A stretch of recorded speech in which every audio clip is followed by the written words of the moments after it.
Hola, soy Jesús Nieto Martínez, bienvenida, bienvenido. Este es el video número 4 del curso de cálculo diferencial. Estamos actualizándolo porque en el anterior había un error. Yo cometí un error, me comí un cuadrado en una de las fórmulas y nuestro amigo Héctor Cepeda nos hizo ver, nos corrigió. Agradecemos a Héctor Cepeda por habernos señalado ese error. Y bueno, gracias a él estamos actualizando ese video para ustedes acá. El teorema del sándwich dice lo siguiente: si tienes una función f, como esta roja que está acá, una función g como la azul y una función h como la verde, no importa si están definidas o no en este número que estamos llamando a, lo que importa es lo que ocurre en un intervalo abierto que contenga ese número. El comportamiento es esta desigualdad. Si se cumple esta desigualdad para todos los valores de x en el intervalo, excluyendo a, y además las funciones que están por encima y por debajo respectivamente de la función f, si ambas tienden al mismo límite, cuando x tiende a, entonces la función del medio, la función f, también tiende a ese mismo límite, ese que estamos llamando L en esta gráfica. Eso es lo que dice el teorema del sándwich. Bajo estas condiciones, la función que está en el medio también tiende a L. Este es el sándwich. Acá tenemos un pan y aquí tenemos el otro pan y aquí está el relleno del pan. Aquí tenemos nuestro sándwich, el teorema del sándwich. Vamos a utilizar este resultado para calcular, para demostrar que este límite es 1. Este es un límite muy útil. Este límite se utiliza mucho en el cálculo en la práctica. Seno de t sobre t cuando t tiende a 0 es 1. ¿Qué es lo que debemos hacer? Acotar esta expresión entre dos funciones que tiendan ambas a 1 cuando t tiende a 0.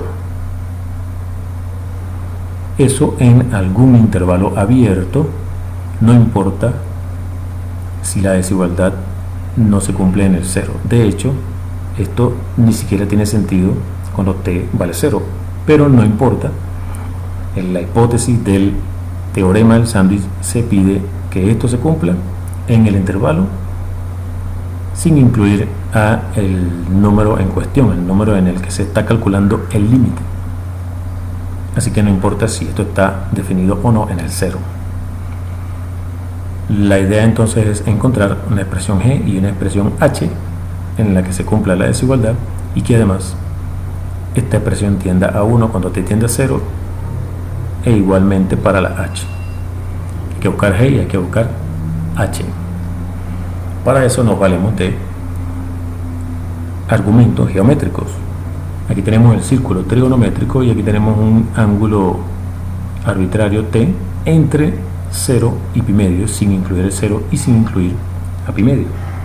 Vamos a fijarnos en estas figuras que aparecen acá. Aquí hay tres formas geométricas: un primer triángulo pequeño, un sector circular y un triángulo más grande.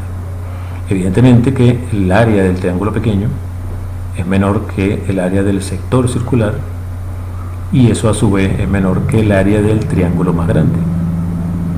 Si escribimos eso aplicando las fórmulas respectivas de las áreas, el área del triángulo pequeño es base por altura entre 2, la base es coseno de t, la altura es seno de t,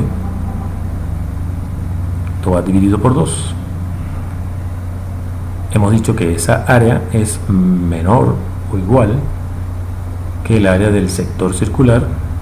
El área del sector circular es el ángulo por el radio al cuadrado. Este es el cuadrado que yo me comí en el video anterior, error que nos señaló el amigo Héctor Cepeda, a quien agradecemos de nuevo por haberlo hecho. Y el triángulo grande tiene área, base por altura, la base es 1, la altura es la tangente de t,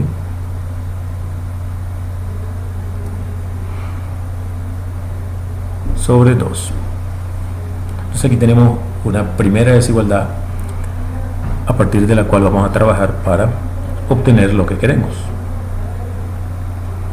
Podemos cancelar los dos y escribiremos tangente en función de seno y coseno, y nos quedará coseno de t, seno de t menor o igual que t menor o igual que seno de t sobre coseno de t. Muy bien, como nos interesa la razón entre seno de t y t, podemos dividir todo esto por el seno de t, aprovechando que el seno de t no es 0, ya que t no es 0, t es distinto de 0 y es menor que pi medio, así que podemos dividir por seno de t, de manera que nos queda esto de acá. Además, como t está entre 0 y pi medio, el seno es positivo, así que no se modifica el sentido de las desigualdades y obtenemos esto. Solo basta invertir este cociente, es decir, invertimos todos los términos que aparecen en esa desigualdad, invertimos esto, seno de t sobre t. Al invertir esto se invierte en el sentido de la desigualdad, es decir, hay que invertir esto y nos queda coseno, pero va a quedar de este lado, y hay que invertir esto, pero se invierte esto y nos queda así. Muy bien, tenemos esta desigualdad, es válida siempre que t sea mayor que 0 y menor que pi medio. Si haces este mismo análisis para valores de t negativo y comparas nuevamente el triángulo pequeño, el sector circular y el triángulo grande, vas a obtener que también vale esta misma desigualdad. Es decir, esta desigualdad vale no solamente para t entre 0 y pi medio, sino también para t entre menos pi medio y 0. Es decir, que nuestro intervalo, el intervalo i, que aparece en el enunciado del teorema del sándwich, nuestro intervalo i es menos pi medio y medios. Y bueno, la desigualdad esta se cumple siempre que t esté en i, pero que sea distinto de 0, porque si no, no vale, esta expresión no tiene sentido. Entonces, para todos los valores de t en ese intervalo i, excepto en el 0, se cumple esta desigualdad. Y además también se cumple cuando t tiende a 0, esto tiende a 1. Cuando t tiende a 0, esto tiende a 1. Así que el teorema del sándwich nos permite concluir que seno de t sobre t también tiende a 1. De manera que este límite queda demostrado. Lo que haremos a continuación es aplicar ese límite para calcular, por ejemplo, este otro límite que también se utiliza mucho en la práctica. Un procedimiento estándar para este tipo de cálculos es multiplicar y dividir por, en este caso, 1 más coseno de x, aprovechando las identidades trigonométricas. ¿Qué ocurre acá? Aquí tienes el producto de una suma por su diferencia, de manera que podemos calcular acá y nos queda 1 menos coseno cuadrado de x sobre x por este otro término de acá, 1 más coseno de x. Aplicamos identidad trigonométrica para el numerador. Esto sería el límite cuando x tiende a 0 de seno cuadrado de x. Estoy comenzando a separarlo de una vez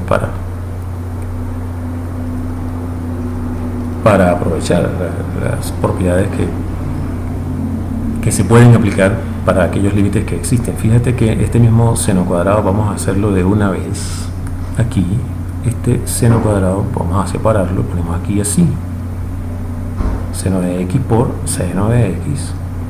Y ahora, si este límite existe, entonces podemos separar el límite de esto por el límite de esto, si este límite también existe, ¿no es así? Es decir, estamos obteniendo lo siguiente. Podemos hacer esto siempre que este límite exista, y existe porque acabamos de ver que esto da 1 efectivamente. Y este límite de acá también existe, es muy sencillo. Cuando x tiende a 0, el numerador tiende a 0, el denominador tiende a 2. De manera que aquí tenemos el 1 del cálculo anterior obtenido a partir del teorema del sándwich, y aquí tenemos 0 sobre 2. De manera que este límite es 0. Este es un límite notable. Límite cuando x tiende a 0 de 1 menos coseno de x sobre x.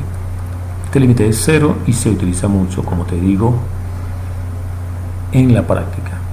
Al igual que el límite, este límite de acá, se utiliza mucho. Límite cuando x tiende a 0 de seno de x sobre x da 1.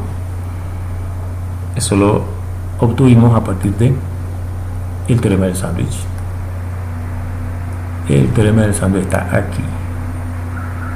Y tienes una función f acotada por encima por una función g y por debajo por otra función h en algún intervalo i, excepto quizá en el número a, que está dentro de ese intervalo i, y si además las funciones que acotan a f tienden al mismo límite L, la conclusión es que f también tiende al mismo L. Ese es el teorema del sándwich, y a partir de él obtuvimos un par de límites notables.